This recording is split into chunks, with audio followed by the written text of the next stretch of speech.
Hello, my crafty peeps. It's Vicki Boutin here, and I'm talking about ColourPop paints. Oh, look at that. So I'm gonna put one more color in here because we're gonna get wild and crazy. I love this technique. What's nice with it, applying a whole bunch of fun magic with acrylic paints. This one especially gets me excited because it is like a you can't fail kind of technique.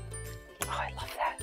And I lost my train of thought because I got so excited over my pineapple circles. So this is a little technique I like to call kissing because it's really without a lot of pressure. Oh my goodness, I absolutely love that.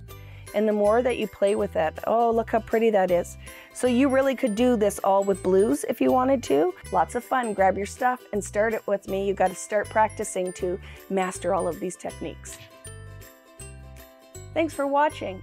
If you like this video and want to see more from Scrapbook.com, please like, share, subscribe, and leave a message. Happy crafting!